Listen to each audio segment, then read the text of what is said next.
Welcome to the Way of Hermes, where we explore the fascinating world of Hermetic philosophy. Today, we're diving into a topic that's sure to pique your interest, the concept of angels and demons in Hermetic texts. But hold on to your hats, folks, because what we're about to uncover might just challenge everything you thought you knew about these spiritual entities. Now, you might be wondering, Jake, what's the deal with angels in Hermeticism? The Greek term that we often translate as angel simply means messenger, and was actually a title given to several gods in ancient times. But don't worry, we're not left without any spiritual beings to discuss. Enter the daimon, a term that appears frequently in Hermetic texts. Now, before you start imagining little red figures with pitchforks, let me stop you right there. The Hermetic concept of demons is worlds apart from the wicked devils we've come to associate with the term in Christian, Judaic, or Islamic traditions. In fact, the Greek word daimon, plural daimones, refers to spirits in general. This broad category technically includes gods and even human souls, although these are usually treated differently. Think of daimones as the spiritual workforce of the cosmos, if you will. But here's where it gets really interesting. In Hermeticism, these daimones aren't just spirits, they're also energies. Now, when I say energy, I don't mean it in the modern sense of the word. We're not talking about the kind of energy that powers your smartphone or fuels your morning run. In Hermetic philosophy, energy refers to a force at work, a kind of being at workness that's actively doing something or causing something to be done. If we were to use a physics metaphor, you could think of this philosophical energy as akin to kinetic energy. It's all about action and movement. So, in essence, these daimones are the movers and shakers of the material realm, constantly at work to keep the cosmic wheels turning. They're the unseen forces ensuring that things keep being made and keep existing in our material world. What does all this mean for us humans? Well, that's where things get a bit complicated. You see, in Hermetic thought, we humans are in a rather unique position. Our bodies are from the cosmos, subject to all its rules and influences, including those of the daimones. But our souls, they come from a place beyond the cosmos, from God. This puts us in a bit of a predicament. Our essence, our true self, is our soul, not our body. The soul has a body, but it isn't the body. And here's the kicker. Our job as humans, according to Hermetic philosophy, is to rise up and rejoin God in that place beyond the cosmos. Sounds simple enough, right? Well, not quite.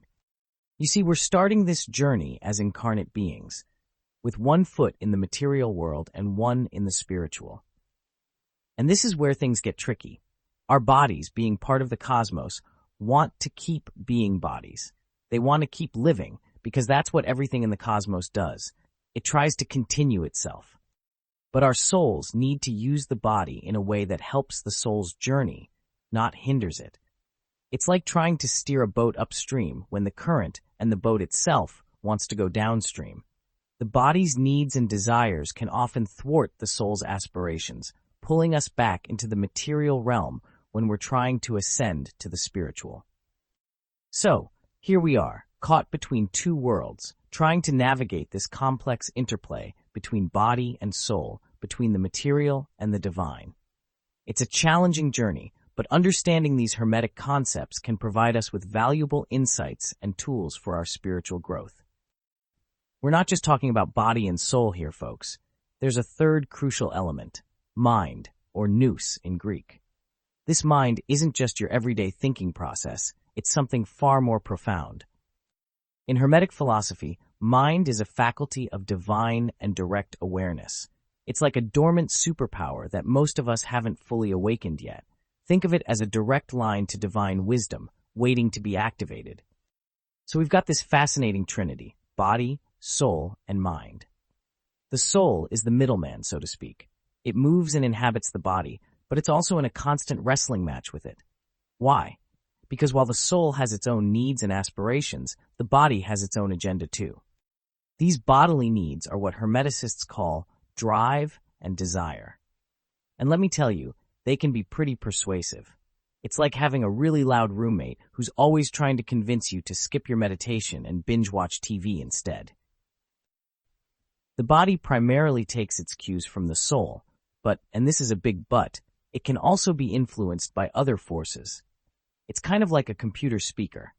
Most of the time, it's playing what your computer tells it to, but a strong enough radio signal nearby could interfere with the sound. This is where mind comes in as a game changer. For those lucky folks who have awakened their mind, it acts like a divine antenna, providing true and proper conceptions for the soul to work with. It's like having a built-in BS detector for cosmic interference. But what about those who haven't awakened their mind yet? Well, this is where things get a bit dicey. Without the protection of an awakened mind, the soul becomes much more susceptible to outside influences, namely our old friends, the daimones. Imagine your soul as a king, officially relying on its own judgment to make decisions. Now, picture the daimones as courtiers, constantly whispering in the king's ear, trying to sway his decisions. Without the clear guidance of mind, it's all too easy for these whispers to influence the soul's choices. This influence can manifest in all sorts of ways. Maybe you find yourself inexplicably drawn to material pursuits when you know you should be focusing on spiritual growth. Or perhaps you keep falling into the same old patterns of behavior, even when you're trying to change. It's not that these daimones are necessarily malevolent. Remember, they're just doing their job of keeping the cosmic wheels turning. But their agenda doesn't always align with our soul's higher purpose. So what's a soul to do in this cosmic tug-of-war? Well, that's where the practices and teachings of Hermeticism come in. By working to awaken our mind, we can start to filter out the noise and tune into that divine frequency. Let's take a moment to really appreciate the unique position we humans find ourselves in. In Hermetic texts, we're referred to as anthropos, a term that encapsulates our dual nature. We're cosmic hybrids, if you will, with one foot in the material world and one in the divine realm. Think about it. Our bodies are crafted from the very stuff of the cosmos, subject to its laws and rhythms. But our souls? They're immigrants from beyond, carrying a spark of the divine. This duality creates a fascinating tension within us. This tension isn't just an inconvenience, it's actually central to our purpose as human beings. The Hermetic texts suggest that our job, our cosmic mission, if you will, is to rise up and rejoin the divine while starting from our incarnate state. Our challenge is to use our bodily existence as a launching pad for spiritual growth, rather than getting bogged down by it. This is no easy task, mind you. The body's needs and desires can be incredibly persuasive. They're not inherently bad. After all, they're what keep us alive and functioning in this material realm. But they can become obstacles if we let them dominate our existence. Imagine you're trying to climb a mountain, but you're wearing really comfortable, weighted shoes. Those shoes might feel great, and they're certainly useful for walking around town. But if you want to reach the summit, you'll need to learn to either take them off or use them in a way that aids your climb rather than hinders it. That's essentially what we're doing in our spiritual journey, according to Hermetic philosophy. We're learning to use our bodily existence as a tool for ascension rather than letting it weigh us down. So the next time you feel that inner conflict between your higher aspirations and your earthly desires, remember, you're experiencing a fundamental aspect of what it means to be human in the Hermetic worldview. It's not about eliminating one side of your nature, but about finding harmony and using that tension as a catalyst for growth. You see, our soul isn't just passively inhabiting our body, it's actively engaged in a delicate balancing act. Think of your soul as a tightrope walker, constantly adjusting to maintain equilibrium. On one side, you have the pull of the material world, with all its sensory experiences and immediate gratifications. On the other, the call of the divine, urging you towards higher understanding and spiritual growth. This is where the concept of mind, or nous, becomes crucial. But here's the kicker. Mind isn't just a passive guide. It's an active force of protection. Imagine it as a sort of spiritual firewall, filtering out the constant barrage of influences from the material world and its daimones. Without this protection, we're like a Wi-Fi network without a password, open to all sorts of external influences. The daimones, remember, are just doing their job.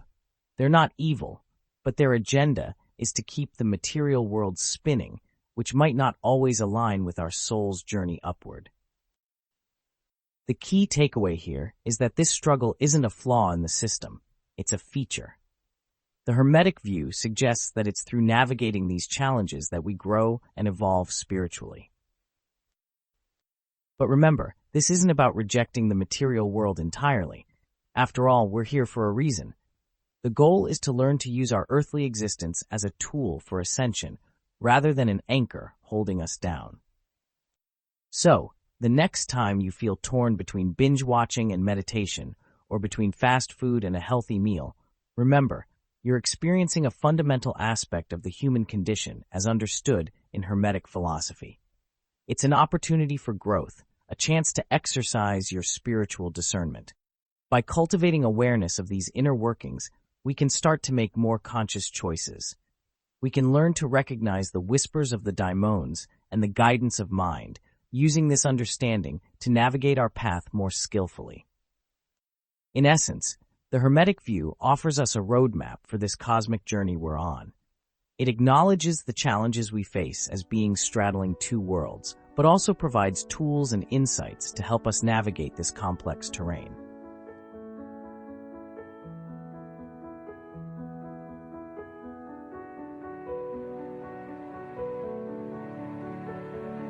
Thanks for listening to this episode of Hermetic Dialogues, the official podcast of the Way of Hermes website. If you are interested in free articles on Hermeticism and related topics, or want to study this ancient tradition through our online course, be sure to visit our website at wayofhermes.com.